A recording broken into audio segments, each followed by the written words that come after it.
Bienvenidos a esta tercera clase de Sociología. Mi nombre es Francisco y vamos a comenzar con los temas de esta nueva clase.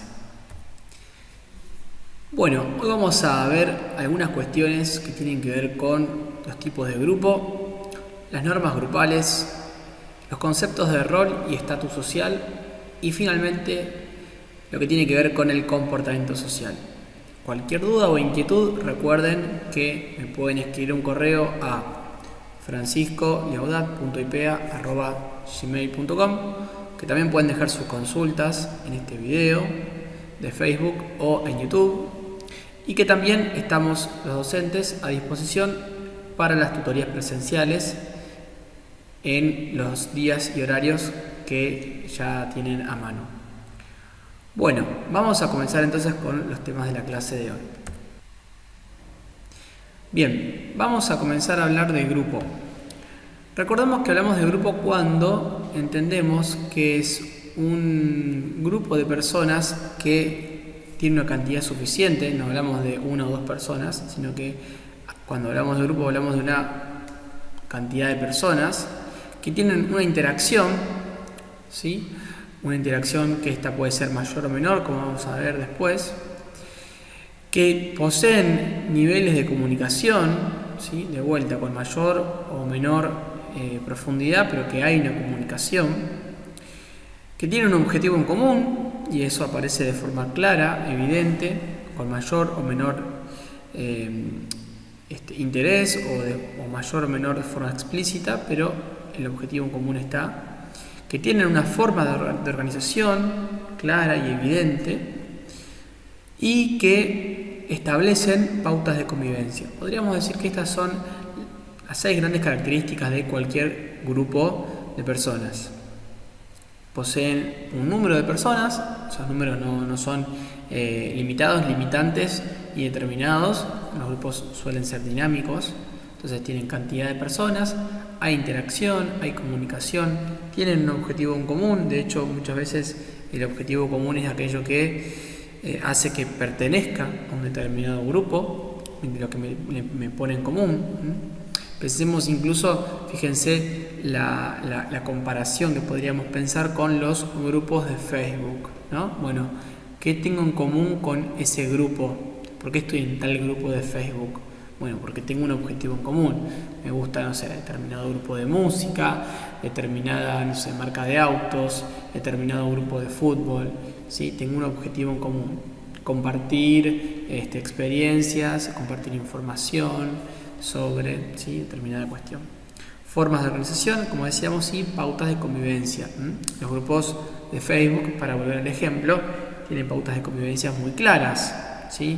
Los administradores ahí marcan algunas cuestiones que, si uno no cumple, puede quedar fuera del grupo. Bueno, vamos a hablar de las 2 grandes divisiones que hay en los tipos de grupos.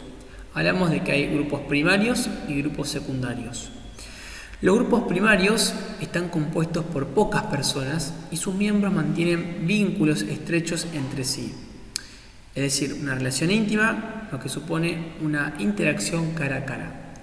El claro ejemplo de los grupos primarios es la familia y los amigos. Es decir, grupos reducidos, ¿sí?, en cantidad, y que se caracterizan por tener un estilo, una calidad de relación en los vínculos que es, podríamos pensar, de un tipo de relación íntima, ¿sí?, de una relación cara a cara, de poder tener un diálogo profundo, ¿sí?, sobre miedos, emociones, inseguridades, etc. El grupo primario normalmente es aquel grupo que contiene, que abriga, que da seguridad, al que uno puede acudir siempre. Bien, tenemos también el segundo grupo, que es el del grupo secundario. Los grupos secundarios son distintos del grupo primario porque, por un lado, son más impersonales, no hay una relación tan estrecha. Y en segundo lugar, a veces las relaciones que se van a dar entre las personas van a estar establecidas por incluso cuestiones contractuales. Por ejemplo, a partir de algún tipo de relación regulada por un contrato escrito, explícito o no. El claro ejemplo es de un trabajo, pero el de un trabajo quizás en un ámbito donde hay muchas personas, ¿sí? O por ejemplo también podría ser el club, un club, ¿sí? Al que yo voy a realizar actividades de esparcimiento, pero que hay muchas personas, conozco quizás con mayor cercanía algunas, pero el grupo de trabajo, ¿sí? Es un grupo en principio donde uno establece con las personas que comparte el trabajo relaciones, ¿sí? Marcadas, reguladas por el trabajo, ¿sí? Uno va allí, ¿cierto? A determinar, a cumplir determinadas pautas, ¿sí? Y que, bueno, por ejemplo, se va a relacionar con determinadas personas de determinada forma, de determinada manera. Si es, por ejemplo, una persona que trabaja en el ámbito de la fábrica, de la producción, bueno, va a vincularse con sus compañeros de turno, por ejemplo. Si necesita algo, sabe que puede contar con el supervisor. Bueno, y al supervisor tengo que referirme, por ejemplo, encontrarlo en tal lugar, referirme, por ejemplo, tratarlo correctamente. Si tengo alguna dificultad, tengo que escribir, por ejemplo, un correo electrónico. Bueno, todo este tipo de cuestiones tienen que ver con relaciones más impersonales, ¿sí? Y distintas claramente al grupo primario, por eso lo marcamos, ¿sí? O lo encuadramos como el grupo de trabajo. Hay muchos trabajos que se dan relaciones muy familiares o relaciones de amigos, ¿sí? Aquellos trabajos quizás que se dan en ámbitos de relación de independencia, ¿sí? Quizás que trabaja padre e hijo, o que pueden trabajar, no sé, primos en un taller mecánico. Bueno, ese no sería, ¿no es cierto?, el ejemplo para un grupo secundario. Pero bueno, con esto entonces marcamos los dos grandes grupos, ¿sí? De grupos sociales, grupo primario y grupo secundario. En todo grupo, ¿sí? Desde que un grupo nace, desde que se origina, nacen, ¿sí? Las interacciones. Y al nacer las interacciones, las relaciones, ya podemos empezar a hablar de un primer estadio de un grupo. Esas relaciones van a ser formales o informales. Depende del grupo, depende del contexto. Lo cierto es que el tipo de relaciones y el tipo de interacciones deben ser conocidas por todos los miembros. Imagínense que ustedes llegan a un trabajo y no les dicen, ¿sí?, algunas normas del grupo de trabajo. Ustedes quedarían fuera y no podrían vincularse con ese grupo porque tendrían, por ejemplo, algún comportamiento inadecuado, por ejemplo, no sé, la norma grupal dice que, bueno, hay que cuando se llega al trabajo, hay que pasar, por ejemplo, no sé, a saludar a todos los compañeros de algún sector antes de comenzar a trabajar. Tener como un momento de camaradería y después comenzar el trabajo. Imagínense que si yo no conozco esa norma grupal, yo llego a mi lugar de trabajo y me pongo a trabajar directamente. Bueno, estaría incumpliendo con una norma, por ejemplo.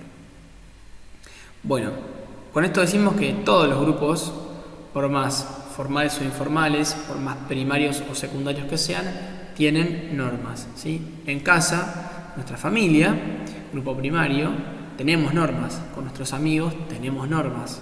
Quizás son normas que no están escritas en ningún lado, pero son normas de contrato verbal, ¿sí?, que están basadas en el respeto, en el cariño, en la colaboración, etc. Bien, decimos también que las normas grupales corresponden a la estructura del grupo. Si la estructura es más compleja, las normas seguramente van a ser más complejas. Si la estructura es más simple, las normas van a ser más simples.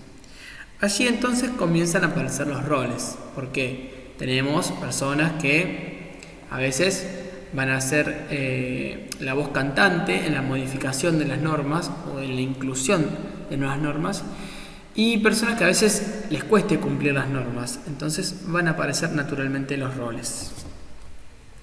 De eso entonces vamos a hablar ahora. Cuando un individuo asume una determinada forma de comportamiento, asume un rol social, ¿sí? Cuando nacemos, ¿sí?, asumimos, ¿sí? Algún tipo de rol social determinado, ¿sí? por el contexto social y cultural en el que estamos. Es importante entender, ¿sí? que los roles si el rol social es una forma de comportamiento que ya está preestablecida antes de que nazcamos y que se nos imponen, ¿sí? esos roles cuando llegamos a la sociedad. No nos determinan y podemos no seguirlo, pero a priori se nos imponen. Por ejemplo, el rol de estudiante, el rol de docente, de esposo, de hijo, de bombero, ¿sí? Es decir, yo nazco y ya tengo el rol de ser hijo. Tengo una determinada edad y bueno, tengo el rol de, por ejemplo, poderme participar en una actividad como por ejemplo ser bombero voluntario. Y mientras soy un bombero voluntario tengo el rol, ¿sí? de bueno, cuidar, salvar la vida, cuidar de un accidente, etc. Cuando tengo una determinada edad y por ejemplo me vinculo con otra persona, ¿sí? soy esposo, pareja, compañero, concubino, esposo, lo que fuese, bueno, tengo un rol, ¿sí? tengo ese rol, me identifica, ¿sí? y va a darme una forma de comportamiento, ¿sí? Es decir, por ejemplo, si yo soy esposo, no voy a estar saliendo con muchas personas, porque bueno, yo tengo un rol. Si tengo el rol de estudiante, tengo que comportarme como estudiante, por ejemplo, haciendo la tarea, cumpliendo con las pautas de las evaluaciones, etc. ¿sí? Y junto con el concepto de rol tenemos el estatus. Y el estatus son las expectativas de comportamiento que se tiene sobre un individuo, ¿sí? Y acá diferenciamos un poquito del rol y estatus. El rol se ejerce, ¿sí? Soy hijo, soy estudiante, pero el estatus es aquello que yo tengo, ¿sí? Que tengo, y en este caso hablamos que puede ser adscripto o adquirido. El estatus entonces puede ser de dos modos. Puede ser un estatus adscripto o adquirido. En primer lugar, hablamos de un estatus que tiene que ver con la posición social definida por la edad, la familia y o el sexo. Es decir, las características que me vienen ya dadas desde el momento en el que nazco, ¿sí? Yo tengo un estatus, por ejemplo, por ser varón, ¿sí? Por tener esta familia. Y por otro lado hablamos de un estatus adquirido, que es diferente. ¿Por qué? Porque son aquellos que se establecen a partir de posiciones sociales que el individuo logra con el esfuerzo personal.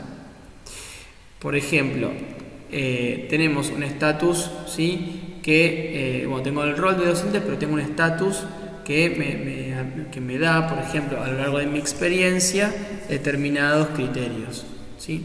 Entonces, rol social y estatus social son conceptos que se complementan, ¿sí? Pero uno y otro son distintos, porque mientras el rol sí se ejerce, el estatus se tiene. Finalmente, vamos a hablar del comportamiento colectivo. El comportamiento colectivo, entonces, como conjunto, hace referencia a la estructura de formas de comportamiento que son reguladas por normas, leyes, pautas que la sociedad establece para sus miembros. Es decir, cada sociedad con su cultura va a establecer pautas de comportamiento colectivo, aunque estas, nuevamente, como decíamos antes, no determinen al individuo, ¿sí? Por ejemplo, decimos que un estudiante de 18 años, ¿sí? ya por su rol y su estatus social, ya debería terminar la escuela y comenzar los estudios universitarios. Bueno, ese comportamiento colectivo, ¿sí? que lo determina, por ejemplo, una sociedad que está más vinculada a la urbe, a la ciudad. Por ejemplo, pensemos en los grandes centros urbanos. Es un comportamiento colectivo que, si bien está como comúnmente aceptado y está como estipulado por la sociedad, no determinan a cada uno de los individuos que componen la sociedad. Roles y estatus entonces no son estáticos, son dinámicos. Se van modificando a lo largo del tiempo. Por ejemplo, podemos analizar que hace unos años, hace 50 años atrás, los adolescentes de 16 años no eran considerados aptos para el derecho al voto. Y ahora, ya hace unos años, sí, es una posibilidad real. Entonces fíjense cómo roles y estatus social modifican en este caso un comportamiento colectivo que, si bien está pautado por una ley y es una norma, entonces justamente demuestra el carácter dinámico. Bueno, espero que haya quedado clara la evolución de estos conceptos. Cualquier duda o consulta me escriben en este video o por el campus virtual o a mi correo. Les dejo un saludo y nos vemos en la próxima clase.